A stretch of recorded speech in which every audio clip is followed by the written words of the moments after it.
Hello everybody, it's the Janitor here with the playthrough of Road to WrestleMania in WWE 12. Basically I got WWE 12 for Christmas, and I thought, why the hell not? I'm a big wrestling fan, I may as well use this as a sort of launching pad to do a show where I talk about wrestling. But anyway, here we go. So the differences between this Road to WrestleMania and other before this seems, well, as you can see from the opening credits and the WWE Presents, more cinematic anyway. But basically, instead of focusing on, say, the 5 different superstars over like 3 months, it goes over more of the year, but you play as 3 different wrestlers over the different parts. You play as Sheamus in the villain one, Triple H in the hero one, and your own created character in the third one. And I can't wait to get that far because it's going to be a hell of a lot of fun. So anyway, it's the Road to WrestleMania with the Janitor. So here we go. We've got we've got an opening scene with John Cena. You get to walk about the backstage area. John Cena's saying, yeah, this kid's my biggest fan. Probably. Kids are his biggest fans. But some of the things in this story mode are like really hilarious, and even manage to take the piss out of wrestling. Because I mean, like, even in like WWE shows, they don't portray, the guys just sort of roughhousing each other in the back like this. I mean, another thing as well that's quite funny. John Cena's like, don't hurt a man, he's got a match later. No, he's not. Why would they have John Cena and The Undertaker on before a match with Jack Swagger in it? You'll think that later on in this video anyway, but why would they do that? But, you're supposed to suspend the suspension of your disbelief that you suspend your disbelief when you watch wrestling. But anyway, hopefully we'll have more of the wrestling talk in the wrestling show I'm going to start doing. Probably, have matchups for this and just talk over the back of it. This is going through the story mode in the Road to WrestleMania. So basically we're at bragging rights a couple of weeks before. That's the WWE pay-per-view where Raw goes up against SmackDown. Quite a good idea to focus on that after you take the name of the way SmackDown versus Raw, but whatever. So you get John Cena in the gorilla position, coming out to get ready to show the fans who he is, show off the belt, and not have a pyro. Oh, he does. That's definitely different. Yeah. So as you can see, the programmers took some liberties here, really changed it up a bit. And of course, John Cena. So we're gonna play a match as John Cena. And it's gonna be fun. John Cena, of course. Oh wait, no, we're not. Here comes Sheamus. Now, Sheamus was a I suppose you could call him a breakout star from a couple of years ago. Won the belt kind of early on in his sort of tenure in the company, and has sort of been up and down. He's actually a hero now. He's actually the face of the bullying campaign that they've got on. But as WWE games, usually the roster and all that get filled up kind of months in advance. That's why there's wrestlers that aren't even in the WWE anymore that are in the game. But so here we go. So basically, that feels a lot like SmackDown vs Raw. There are some differences. It's gone back to one button countering. Not a fan of that myself, but that could be down to me, playing All Stars. Other funny things with wrestling games: if you Irish whip someone, they will run until they hit something, which is brilliant.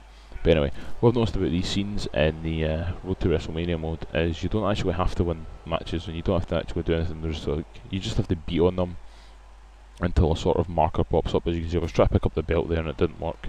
I'm pretty sure it's still A to pick up weapons, but it could be LB. I was trying both, but obviously not hard enough. So anyway, up here it gives you objectives to do in these sort of brawl sections, where it gives you objectives on what to do throughout the whole match. And this one you're going to beat up John Cena on the stage, so you're probably going to do something spectacular off the stage, because the stage is never none boring happens up there when people start fighting up there. Christ, we had Rob Van Dam doing the grabbing the old Raw scaffolding set and kicking Kurt Angle in the face. Oh, we've had Kane set people on fire up there. We've had Undertaker getting on fire when he was coming out to the Elimination Chamber, or whatever match it was. Can't even remember where he was set on fire. That was really funny too. But here we go. So anyway, I'm getting my ass kicked here, to be honest. I'm still getting used to this countering system. Basically, there's a tight window. Not exactly sure. I've not got the frame data, but I think you've got like really a good length of time. You can really wait until you see that RT appear for most hits. Sometimes it doesn't really appear for strikes. It's mainly for grapples it appears.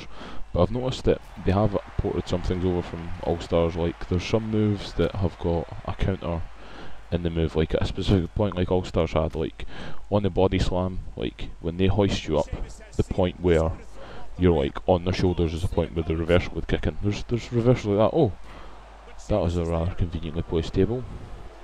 But then again, this is pro wrestling and everyone's conveniently placed. So we shouldn't really, you know, expect anything less. But like Celtic Cross Rule, they'd never do this to John Cena unless he was going to do a movie. And I don't think he's done a movie. And of course, you know, John Cena giving us the spinner belt and he doesn't even have it anymore. Sheamus dropping the belt on him. It's different. Usually there'd be some stupid storyline where he steals the belt. Here we go. So now we've got Sheamus versus Daniel Bryan. Daniel Bryan is, you know, currently the one holding the belt that he just threw on the ground. He is he's an indie guy. He's one of the few guys that's really rose to prominence without being in the WWE, without either being in WCW, being there for a long time, or you know going through their sort of developmental system, like guys like Sheamus did. Sheamus, of course, did put his time in the UK actually, putting his time in promotions like Irish Whip Wrestling and other promotions like that over here. But really, he got his shine, you know, being in Florida Championship Wrestling, learning the WWE style and how to wrestle, which is always good. But Daniel Bryan doesn't really have that. He's sort of working towards that, but he still really loves to use his, you know, indie wrestling style, submission-based wrestling. Like basically, the indies focus more on, you know, the in-ring athleticism. Oh, just Scott Steiner that in-ring athleticism of the actual match. You know, everybody gets that. You know, it's premeditated. You know, there are predetermined outcomes, but the guys are still doing the moves and they're you know, putting on a show for you. It is, as I like to see it. The wrestling matches are not so much, you know, like they're obviously under the guise of a competitive sport, but you know, really they can be, you know, really kind of articulate fight scenes from a movie. Like, you know, the high flying guys can really match some of the stuff you see in a martial arts film. And you know, sometimes even though you know it's fake, you can suspend your disbelief enough to think that hurts. And sometimes they can sell it really well and make you think that they're hurt. There's been a number of occasions where I thought that is meant to be an injury when it hasn't been. Of course, there's this disease where it's like that's not an injury and then it is. That's the fun thing about it. But you know, it's one of those things I love watching. But anyway, the game plays similar to, you know, previous SmackDown vs Raw titles, but this is different. This is the breaking point submission system where I think you mash buttons to build up the bar. So really, it's not new, but it is new because it used to be, the submissions used to be more, you know, just get them locked in, sort of based, and use the padlock thing there was to try and escape the move. So I suppose it was cool for a while, but to be honest, I love my good old button mashing to get a submission on the go.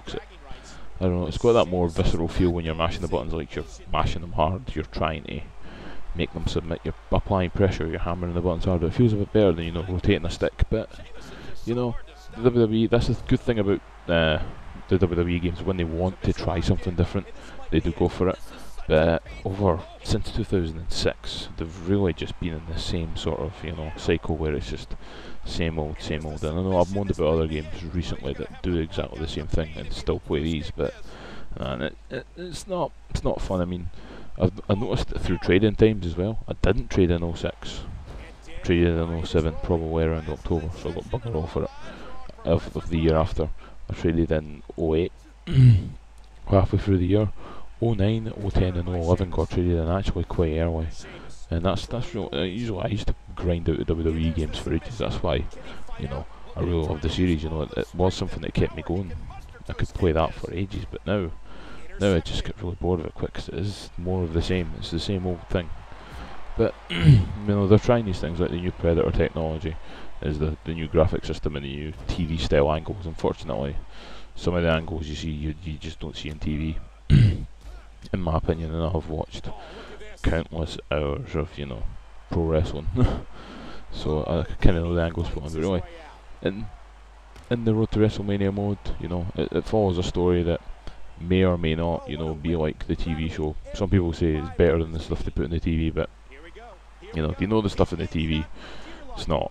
Like the storyline's actually quite convoluted and quite scary, and how different it is. It's like, it's cool that they've got different people to write it. You know, but they've obviously not got wrestling guys writing it.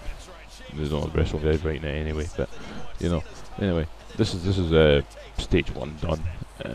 This was sort of a weird rant video. Hopefully, I'll go on more about, you know, the intricacies of the WWE games through this. But if not, if I decide not to do the series, I will still be continuing a sort of wrestling series, talking about, you know, shows, results, where I think things should be going, predictions, you know, all that sort of stuff. So hopefully there'll be something out of this you guys will enjoy. Anyway, thanks very much for your comments, subscribe.